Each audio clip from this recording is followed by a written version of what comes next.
Bonjour les cookinotes, j'espère que vous allez bien. Aujourd'hui, j'aimerais savoir ce que mes cookinotes pensent de cette soi-disant fête de l'amour qu'est la Saint-Valentin. Êtes-vous pour ou contre la Saint-Valentin? Dites-le moi dans les commentaires, avec des arguments s'il vous plaît, ce que vous en pensez. Nous pourrons tous en discuter. Personnellement, je trouve cette fête honteuse pour l'amour et les vrais amoureux. Car les médias et la société nous montrent chaque année les mêmes stéréotypes de couples qui détruisent les vrais repères de l'amour. La Saint-Valentin n'est pas là pour commémorer l'amour dans le monde, comme ils veulent nous le faire croire. Mais en fait, c'est juste pour prétendre que ce geste d'amour et ces gestes d'amour se font ce jour-là et pas un autre. Donc vaut mieux pas l'oublier de la fêter, sinon ça risque de barder pour votre couple. Résultat, on nous pousse à acheter des cadeaux qui n'ont pas vraiment de signification pour le ou la bien-aimée. Vu que l'amour est immatériel, je vois pas comment des preuves d'amour peuvent être matérialisées par des cadeaux comme nous le propose à chaque Saint-Valentin. Et cerise sur le gâteau, grâce à cette mondialisation que j'apprécie tant, une Thaïlandaise, une Russe ou encore une Française pourra recevoir exactement le même cadeau venant de son homme. Waouh, quelle originalité, j'adore. Alors que les trois femmes vivent sur des continents séparés, n'ont pas la même culture et encore moins la même façon d'aimer. J'y comprends rien. Je ne pense pas que ce soit des fleurs, bijoux ou restaurants chics qui va vous rendre plus amoureux qu'hier. Et en plus, attendre le 14 février pour montrer à son amour, comme le reste de la planète, n'est pas vraiment le plus original et authentique, non? Je sais pas vous.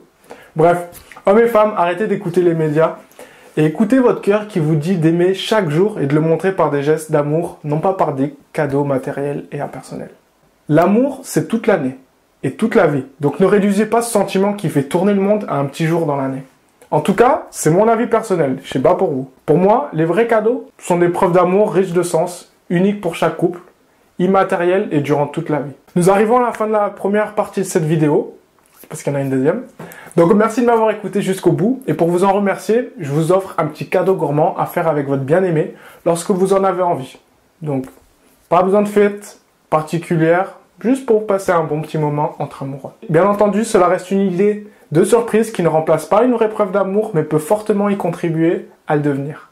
Je vous invite également à personnaliser la recette selon vos goûts et envies de vous et votre moitié. Je vous ai concocté des truffes au chocolat croquantes et son cœur framboisé. Donc pour cela, il nous faut 200 g de crème fraîche, 200 g de chocolat noir de préférence, entre 10 et 15 framboises, surgelées ou fraîches, ça dépend de la saison. Il vous faut aussi une cuillère à soupe de beurre, une cuillère à soupe de miel, des amandes concassées ou pistaches ou noisettes comme vous le souhaitez, une gousse d'ail, une demi-gousse d'ail, on va la couper par la suite, des petits ramequins en papier pour praline, et enfin des gants. Donc très important cette étape, décongeler les framboises à température ambiante, le temps de faire la préparation, vous verrez il y aura le temps. Sur du papier essuie-tout, c'est très important, vous verrez, ça évite qu'il y ait trop de jus de framboise dans la truffe et également d'humidité. Donc voilà, faites-le bien et vous verrez avant de les utiliser, vous pouvez aussi les tapoter, les essuyer, histoire qu'il y ait le moins d'eau possible dans les fruits. On prépare ensuite la ganache, c'est le mélange crème-chocolat. Donc on verse dans une petite casserole notre crème fraîche, notre miel.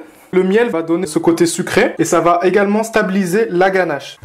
Donc ensuite vous coupez le milieu de la gousse de vanille, vous l'ouvrez et là vous allez racler comme ceci avec le plat du couteau et on va ajouter ça à notre préparation. Et on va pouvoir maintenant porter à ébullition la préparation. Pendant que la préparation est en train de chauffer, on va préparer le chocolat. Vous prenez du chocolat à dessert, vous pouvez même le faire avec un petit couteau et vous coupez en petits morceaux.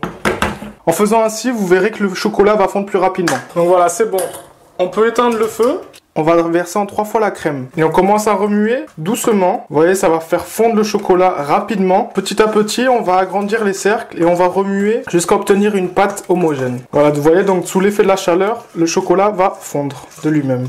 Oh, regardez la couleur de la ganache. Elle commence vraiment à être très jolie. Vous voyez, le mélange crème-chocolat donne cette couleur particulière et cette texture, vous voyez déjà elle commence à s'épaissir.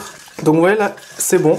La pâte est bien homogène. Maintenant je vais rajouter le beurre. Alors pourquoi mettre du beurre? Ça a un rôle important. Il va faire le solidificateur pour la truffe. Et on mélange de nouveau jusqu'à obtenir une pâte homogène. N'ayez pas des mouvements trop brusques. Donc maintenant que notre ganache est prête, on va les laisser 5 minutes au frais. Si c'est l'hiver, c'est parfait. Vous le mettez sur votre balcon ou sur votre terrasse, histoire que ça se refroidit pendant 5 minutes.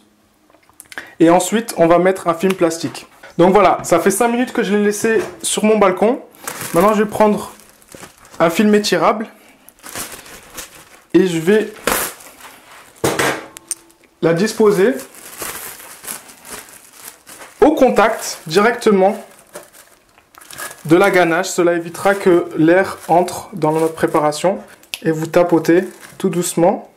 Maintenant, il ne vous reste plus qu'à laisser la ganache au frigo durant 3 à 4 heures. Mais le mieux quand même, ça reste une nuit entière. Comme ça, vous verrez que votre ganache va être encore plus solide. Ça sera plus facile à manier pour réaliser nos boules. Donc voilà, moi j'ai laissé une nuit, donc environ 8 heures, la ganache au frais. Vous voyez maintenant, elle est bien dure. Les framboises, pareil, vu qu'elles sont restées la nuit, ce que vous pouvez faire même, c'est de retourner comme ceci. Vous voyez, regardez tout ce qu'il y a à dégorger les framboises. Donc imaginez si vous avez tout ça dans vos truffes, vous allez voir, les truffes vont pas être terribles. On va pouvoir commencer. Donc très important, vous préparez déjà votre plan de travail. Donc pareil, donc moi vu que je suis gaucher, je mets la ganache à droite et les amandes concassées à gauche. Et comme ça, je pourrais déposer ici. Selon la taille de vos truffes, vous pouvez utiliser des petits ramequins comme ça. Ça, c'est des ramequins à praline en papier ou directement des plus grands qui sont plus réservés pour des muffins, on va dire. Voilà, je vais mettre les gants. Pareil, c'est plus facile à travailler.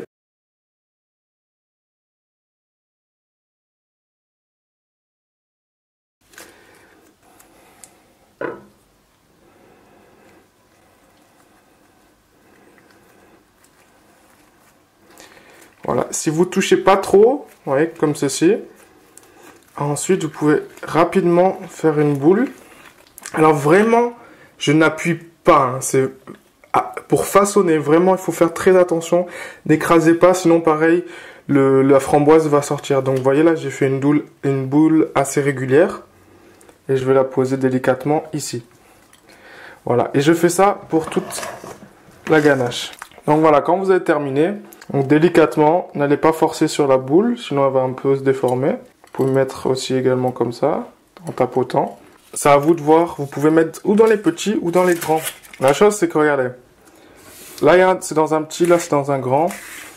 Donc ça dépasse. Là vous voyez, ça prend vraiment la forme de la boule. Ici, elle aura plus de place. Donc pareil, ça dépend aussi de la taille que vous allez faire. Donc vous prenez délicatement et vous la posez comme ceci. Et vous appuyez un petit peu, vous allez voir, comme ça elle va prendre la forme. Donc on va mettre au frais, vous voyez là j'ai terminé. Vous mettez au frais vos truffes. Durant 2 à 3 heures, c'est vraiment bien. Si vous pouvez, si vous avez le temps, vous pouvez même les laisser 1 à 2 jours au frigo.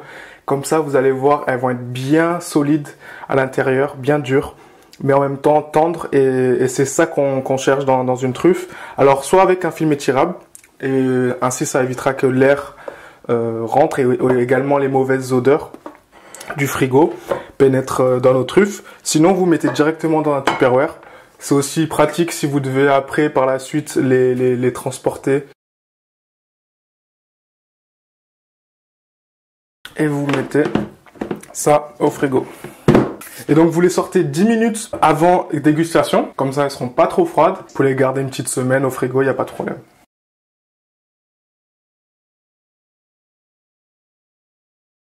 Voilà, c'est aussi simple que ça. J'espère vous retrouver dans les commentaires pour connaître votre point de vue sur la Saint-Valentin.